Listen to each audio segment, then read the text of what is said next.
кларнет, да, это инструмент, с которым я вырос и как бы который дал мне путь в музыку, можно так сказать. Если бы у меня выбор, конечно, я бы хотел бы только играть на кларнете, но для того, чтобы сейчас мочь зарабатывать на музыке, мне приходится изучать новые жанры, новые ответвления музыки, то есть как студийная работа, работа аранжировщика, работа с нотами, написание нот, написание партитур, оркестровка музыки, изучение новых инструментов. Я купил себе гитару, у меня акустическая гитара есть.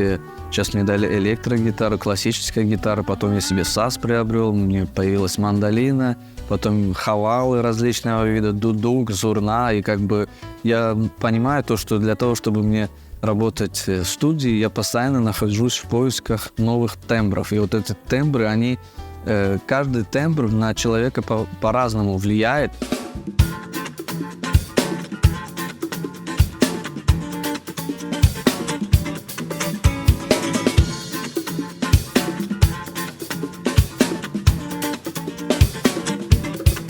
У меня и замечательные родители, я всегда им благодарен. И мой отец музыкант, мой дядя музыкант, и второй дядя музыкант. И они каждый по-своему вкладывали в меня, вложил, да.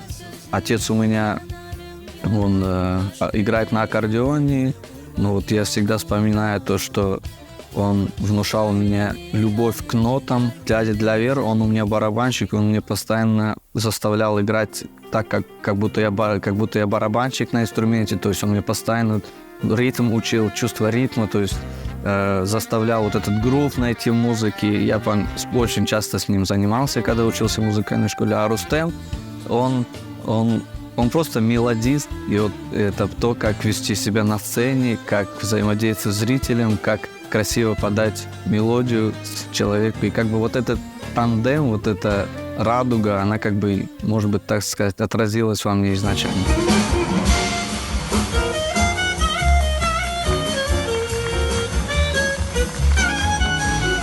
И после того, как закончил здесь музыкальное училище, я поступил в университет Стамбул и там проработал 3-4 года. И как бы у меня появились возможности и друзья в Лондоне, и они пригласили меня поучаствовать в одном проекте, который назывался Flying Gorillas. Это значит «летящие гориллы».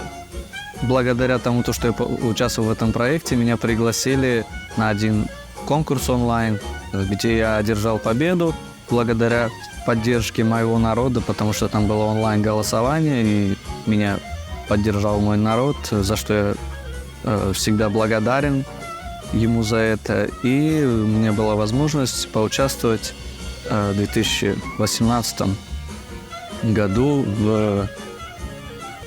в фестивале в Голландии. Это город Амерсфорд джаз-фестиваль. И я как солист играл одно произведение с Метрополь Биг Бенд оркестра.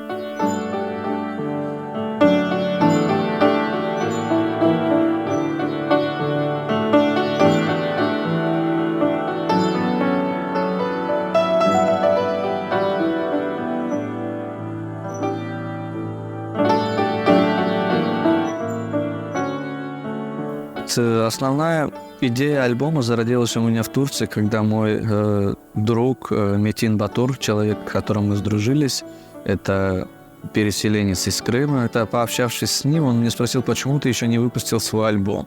А мы как-то так к этому очень серьезно относились всегда, альбом.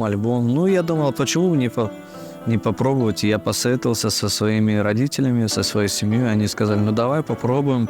И я начал писать аранжировки в Турции. И у меня там была возможность записывать это на студии. Мы выбрали фольклорные крымско-татарские композиции. И в альбом еще вышли некоторые авторские мои композиции, а также моего знакомого Мамед Джафаров. Это с Турции, который тоже крымский татарин.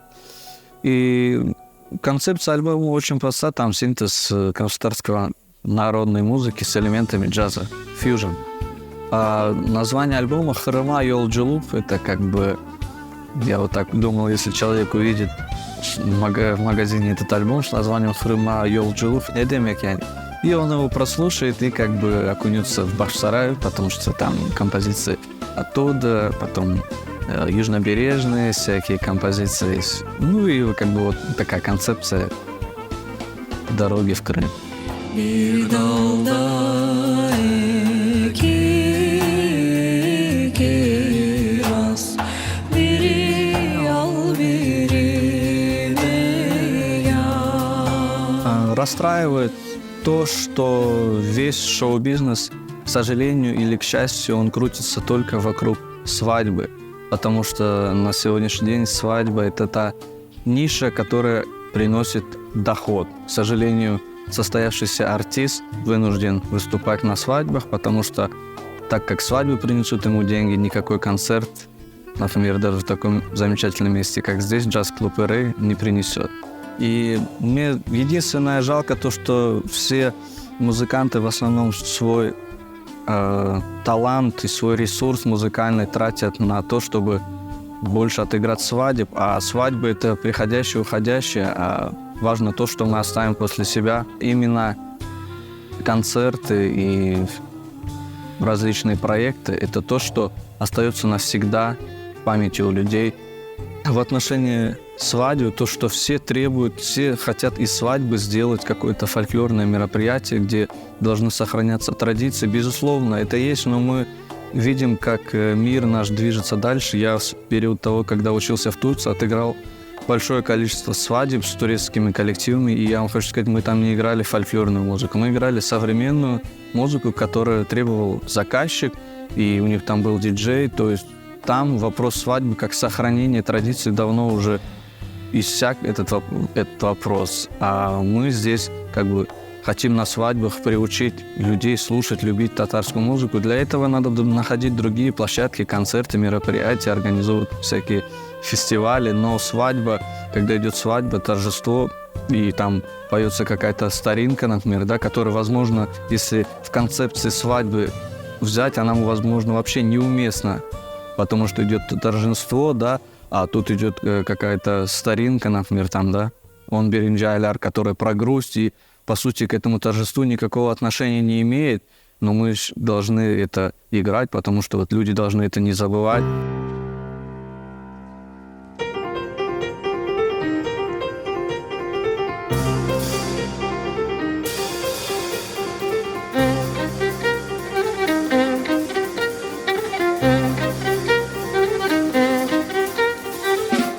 Безусловно, к фольклору нужно бережно относиться, и к любой его интерпретации нужно подходить осторожно. Но если посмотреть на современную Турцию, то они этот фольклор в каком только жанре не переиграли. И за счет именно этого их музыка очень популярна во всем мире.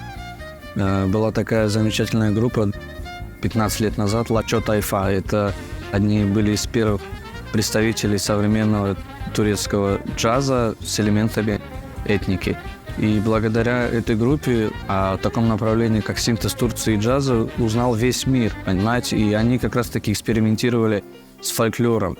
И исходя из этого можно сделать вывод, что если люди за бугром благодаря этому нашли шанс популяризировать свою музыку, то почему мы не имеем на это права?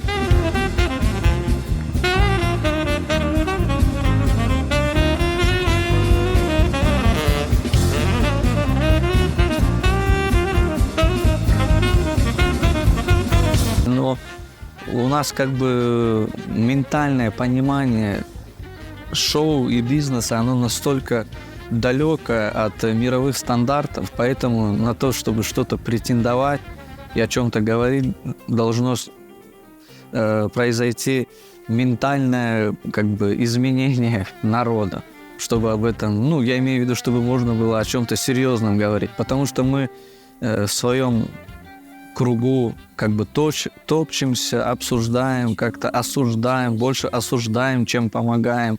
И как бы за счет этого, конечно, происходит стагнация, тенденция идет к тому, что мы и в музыке, к сожалению, ассимилируемся. И для того, чтобы нам как-то сохраниться ну, я не знаю, должна произойти какая-то революция в сознании у народа, чтобы народ полюбил, по крайней мере, понял, что он явился, что он как бы родился крымским татарином, и это не просто так. Все начинается от корней, да, потому что сейчас поменять музыкальное мышление у народа, это заставить народ любить то, кем он является, понимаете? А это очень сложно.